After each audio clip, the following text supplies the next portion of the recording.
በስመ አብ ወወልድ ወመንፈስ ቅዱስ አሐዱ አምላክ። ታኅሳስ 10 በዚች ቀን የአንጾኪያ አገር ሊቀ ጳጳሳት የነበረ ቅዱስ አባ ሳዊሮስን ስጋ ከእስክንድርያ ውጭ ወደ ሆነች ደብረ ዝጋግ ገዳም አመጡ። እንዲህም ሆነ፣ ይህ ቅዱስ አባት በሀገረ ስሃ አምላክን በሚወድ ክርስቲያን ባለጸጋ ስሙ ዱራታዎስ በሚባል ሰው ዘንድ ባረፈ ጊዜ እርሱም ከምእመናን ሰዎች ጋር በመርከብ አሳፍሮ ላከው። በጥልቅ ባህር ላይ እንጂ በአነስተኛ ሸለቆ እንዳይሄዱ ከዚያም በወደቡ እንዲወጡ አዘዛቸው።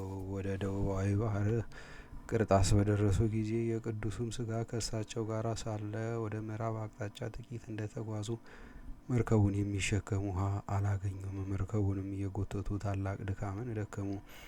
መርከባቸውንም ወደ ኋላ ይመልሱ ዘንድ አሰቡ፣ ግን አልተቻላቸውም። ፈጽሞ አዘኑ፣ ደነገጡም። እውቀታቸውም ተሰወራቸው። ሰውን የሚወድ እግዚአብሔር የእስራኤልን ልጆች ከጠላቶቻቸው ፊት ሰውሮ በኤርትራ ባህር ውስጥ መንገድ ገልጦ ያሳለፋቸው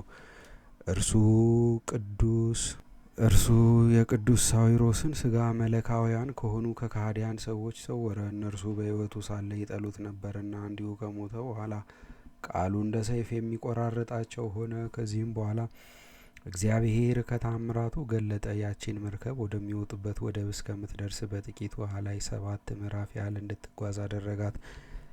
ገዳም ከዚያም ተሸክመው ወደ ደብረ ዝጋግ ገዳም አድርሰው ያ ባለጸጋ ዱራታዎስ በሰራለት ቦታ ውስጥ አኖሩት። በግብጽ አገርም ታላቅ ደስታ ሆነ። ይልቁንም በእስክንድሪያ ከተማ እግዚአብሔርም ታላላቅ የሆኑ ድንቆች ተአምራቶችን ገለጠ። በሕይወቱ ሳለ ከጥርሶቹ የወደቀች አንዲት ነበረች። የደብረ ዝጋግ ገዳም አንድ መነኩሴ አንስቶ በሐር ጨርቅ ጠቅልሎ አኖራት። እርሷም ለታመሙ ሕዝቦች የምትፈውስ ሆነች። እነርሱም ወደ እስክንድሪያ ሀገር ያመጧትና በበሽተኞች ላይ ያኖሯታል፣ እነርሱም ይድናሉ። እግዚአብሔርም ቅዱስ ሳዊሮስን በሕይወቱ ካለበት ጊዜ ይልቅ ከሞተ በኋላ እጅግ ከፍ ከፍ አደረገው። ለእግዚአብሔር ምስጋና ይሁን፣ እኛንም በዚህ አባት ጸሎት ይማረን፣ በረከቱም ከእኛ ጋር ትኑር ለዘላለሙም አሜን። በዚህችም ቀን ቅዱስ አባት የእስክንድሪያ ሊቀ ጳጳሳት ታውፋኒዎስ አረፈ። እርሱም ለአባቶች ሊቃነ ጳጳሳት 60ኛ ነው። በማርቆስ ወንጌላዊ መንበር 9 ዓመት ከ7 ወር ከኖረ በኋላ በካህዲያን እጅ ሞተ። ለእግዚአብሔር ምስጋና ይሁን፣ እኛንም በጸሎቱ ይማረን ለዘላለሙም አሜን። በዚችም ዕለት የከበረ አባት ጻድቅ ኤጲስቆጶስ የስሙ ትርጓሜ የሕዝብ አሸናፊ የሆነ አባ ኒቆላዎስ አረፈ። ይህም ጻድቅ ሰው ሜራ ከሚባል አገር ነው። የአባቱ ስም ኤጲፋኒዎስ የእናቱ ዮና ነው። እሊህም በሀገረ ሜራ እጅግ ባለጸጎች ናቸው። እግዚአብሔርንም የሚፈሩትና የሚያመልኩት ናቸው።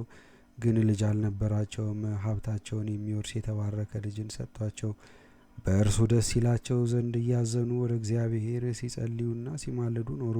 የመውለጃቸውም ጊዜ እስቲያልፍ ኑረው የመውለጃቸው ጊዜ እንዳለፈ ባወቁ ጊዜ ስለ ልጅ መለመንን ተዉ። ስራው ልዩ ድንቅ የሆነ እግዚአብሔር በበረከትና በቅድስና ፍጹም ያደረገውን ይህን ቅዱስ ልጅ ኒቆላዎስን ሰጣቸው። በእርሱም ዘንድ የጽድቅን ስራ ገለጠ። እርሱም በተወለደ ጊዜ ተነስቶ በሰዎች መካከል 2 ሰዓት ያህል ቆመ። በዚህም ለጽድቅ ስራ የሚነሳ መሆኑን ያመለክታል። የእናቱንም ጡት በሚጠባ ጊዜ ከቀኝ ጡቷ በቀር አይጠባም። በዚህም በሕይወቱ ዘመን ሁሉ ከመንፈሳዊ የውሃ ምንጭ በቀር እንደማይጠጣ ይገልጣል።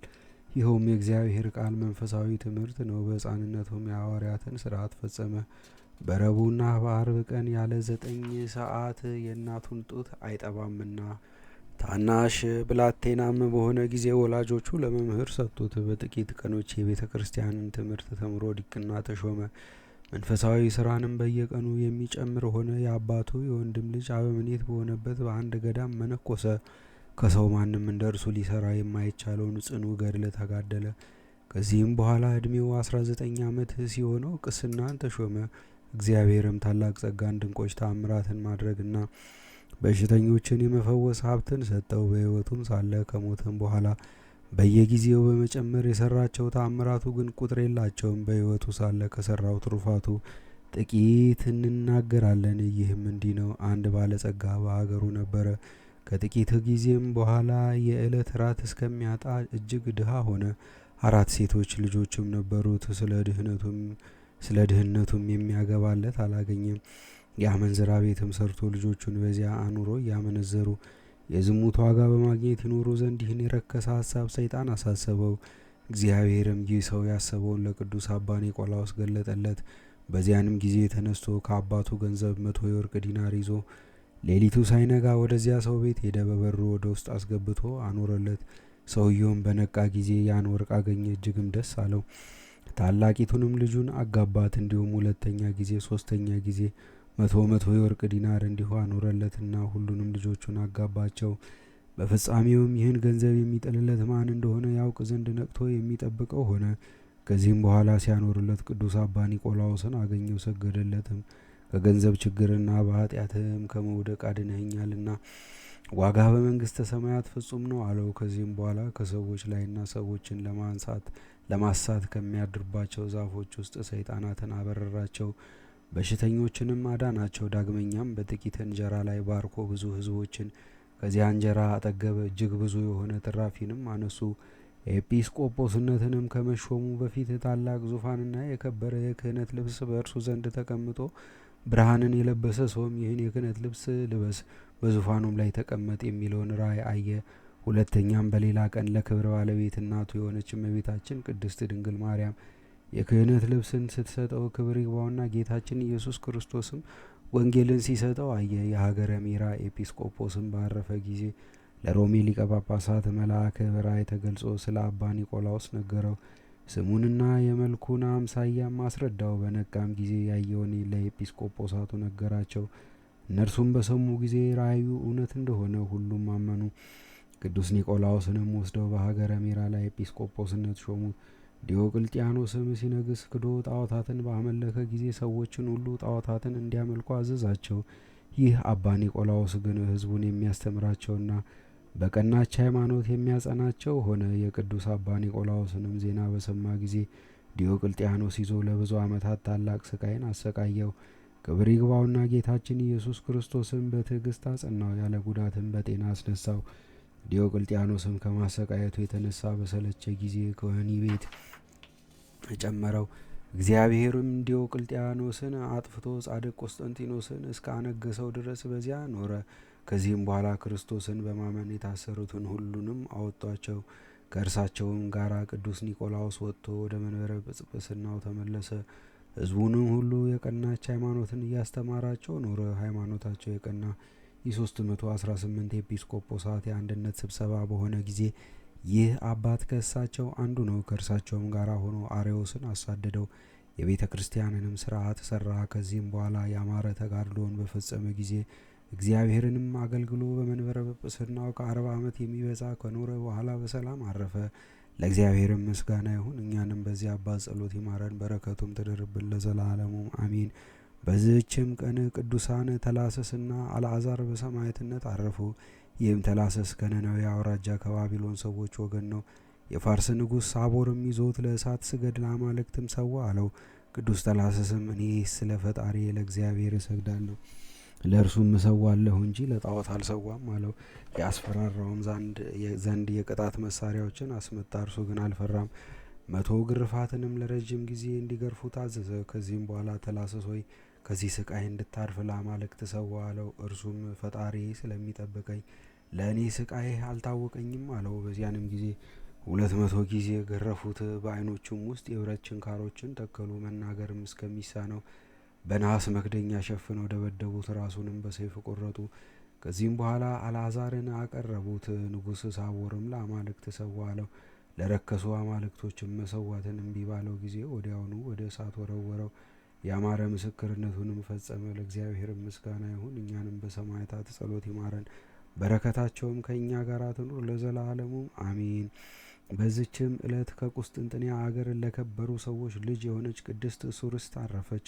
ይችም ቅድስት ለአንድ ለከበረ ሰው ልጅ ታጨች። ይህንንም በሰማች ጊዜ አባቷን እንዲህ አለችው፣ አስቀድሜ ወደ ቤተ መቅደስ ሄጄ እሰግድ ዘንድ ፍቀድልኝ። በምመለስበት ጊዜ እግዚአብሔር እንደፈቀደ ይሁን።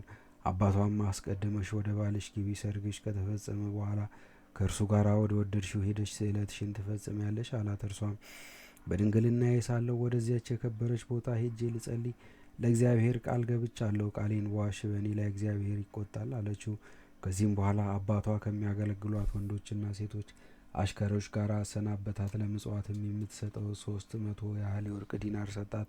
ወደዚያም በደረሰች ጊዜ በከበሩ ቦታዎች ሁሉ ዞረች። ወደ ግብፃውያን ገዳምን በደረሰች ጊዜ አንድ አረጋዊ መነኮስ ማቅ ለብሶ አገኘች። የልቧንም ሁሉ ሀሳብ ነገረችው። እርሱም የእግዚአብሔር ፈቃድ ይሁን አላት። ከዚህም በኋላ ወደ ሀገራቸው ተመልሰው ሊሄዱ በተዘጋጁ ጊዜ ወደ ስውር ቦታ ገብታ ለወላጆቿ እኔ ሰውነቴን ለእግዚአብሔር አቅርቤያለሁ፣ አታገኙኝምና አትፈልጉኝ ብላ ደብዳቤ ጻፈች። ደብዳቤውንም በልብሷ አስራ ከእቃዋ ውስጥ አኖረችው። ከእሳቸውም ጋር የምትሄድ መሰላቸው። ሰዎቿም ዕቃ ጭነው በቀደሟት ጊዜ ከእርሷ ጋር ያለውን አገልጋይ እኔ ወደ ጎልጎታ ገብቼ ልጸልይ እሻለሁ አለችው። እርሱም እነሆ ሰዎቻችን ቀድመውናል፣ ብቻሽን እንዴት ትሄጃለሽ? አላት። እርሷም አንተ ምን አግድሆ ብቻዬን ሄጄ እመለሳለሁ አለችው። ከዚህም በኋላ ሴት አገልጋዩን ይዛ ወደ ጎልጎታ ገባችና አገልጋዩን ከእኔ ራቅ በይ አለቻት። በዚያንም ጊዜ ተሰወረቻት። ወደዚያ ሽማግሌ መነኮስም ደርሳ ከእግሩ በታች ሰገደችለት። ለድሆችም እንዲያከፋፍለው ያንን 300 የወርቅ ዲናር ሰጠችው። ዳግመኛም ያመነኩሳት ዘንድ ለመነችው። እርሱም ራሷን ላጭቶ የምንኩስና ልብስን አለበሳት። ይኸውም የማቅ ነው። በላዩም ጸለየላት። እግዚአብሔርም ወደ መራት ትሄድ ዘንድ ፈቀደላት። እርሷም ሄዳ ወደ አንዲት ዋሻ ውስጥ ገባች። እርሷ የ12 ዓመት ብላቴና ስትሆን የሰው ፊት ሳታይ በዚያች ዋሻ ውስጥ 27 ዓመታት ኖረች። ቃህራ ከሚባል አገር በገድል ስራ የሚኖር ሲላስ የሚባል መነኮስ ነበረ። ለእርሱም መጻተኛ ገዳማዊ በቀልሞን ዋሻ ውስጥ የሚኖር ወዳጅ አለው። በየጊዜውም ጥቂት ምግብ በመያዝ በመጎብኘት ከእርሱ በረከትን ይቀበላል። ፋሲካም በደረሰ ጊዜ ጥቂት እንጀራ ይዞ እንደ ልማዱ ሄዶ ፈለገው፣ ግን አላገኘውም። በመፈለግም ደከመ። ተራራዎችንና ኮረብታዎችንም ዞረ። ከዚህ በኋላ የሰው እርግጫ ዱካ አግኝቶ ተከተለው። ታናሽ መግቢያም አገኘና የእግዚአብሔር ቅዱስ ሆይ ባርከኝ አለ። የሚመልስለትም ባጣ ጊዜ ወደ ውስጥ ገባ። በስውር የተቀመጠ መነኩሴ ያገኘና ሰገደ። ሌላውም ሰገደ፣ እንዲጸልይለትም ለመነ። አንተ ካህን ነህና ለእኔ ልትጸልይ ለአንተ ይገባል አለው። ሲላስም ሰምቶ ምስጢርን እንዴት አወቀ ብሎ ደነገጠ። ከዚህም በአንድነት ጸለዩና ተቀመጡ። ሲላስም ሴት ናት ይሆን ወይም ጃንደረባ እንጃ ብሎ በልቡ አሰበ። እርሷም ስራዋን ሁሉ ገለጠችለት። ምግብም አቀረበላት፣ ግን አልበላችም። ወዲያውኑ አረፈች። በዚያችም ዋሻ ውስጥ ቀበራት። ገድሏንም ጻፈ። ለእግዚአብሔር ምስጋና ይሁን፣ እኛንም በዚች ቅድስት ጸሎት ይማረን፣ በረከቷም ከኛ ጋር ትኑር ለዘላለሙም አሜን። በዚችም ቀን ዳግመኛ ከታናሽነቱ ጀምሮ ጃንደረባ የሆነ አባ ጠዋሽ አረፈ። እርሱም በአንድ ገዳም ውስጥ መንኩሶ እየተጋደለ ብዙ ዘመናት ኖረ። በአንዲትም ዕለት ወደ እስክንድሪያ ሲጓዝ በጎዳናው የምታለቅስ ሴት አገኘ። በጠየቃትም ጊዜ እኔ አይሁዳዊት ነኝ፣ ክርስቲያን ሆን ዘንድ እሻ ነበር አለችው። እርሱም ነፍሱን ሊጠቅማት ሽቶ ቢተዋት በእግዚአብሔር ዘንድ በደል እንዳይሆንበት ከእርሱ ጋር ወስዶ የክርስትና ጥምቀትን አጠመቃት። ከእርሷም ጋር በየገበያውና በየቦታ ሁሉ በመዘወር ይመጸውት ጀመር። የእስክንድሪያ መነኮሳት ተሰነካከሉበት፣ ሚስቱ እንደሆነች አስበዋልና።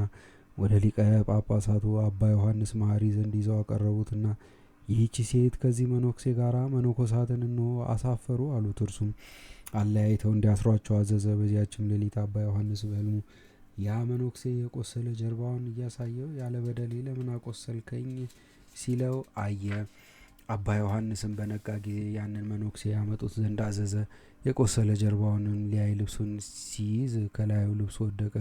ጃንደረባም ሆኖ አገኙት። አባ ዮሐንስም አለቀሰ። ያመጡትንና የደበደቡትን ከማዕረጋቸው ሽሮ 3 ዓመት ያህል ቅዱስ ቁርባንን ከመቀበል ከለከላቸው። 100 ዲናርንም ሊሰጠው ወደደ። እርሱም ግን መውሰድን አልፈለገም። ወደ በዓቱ ሄዶ እየተጋደለ ኖረ።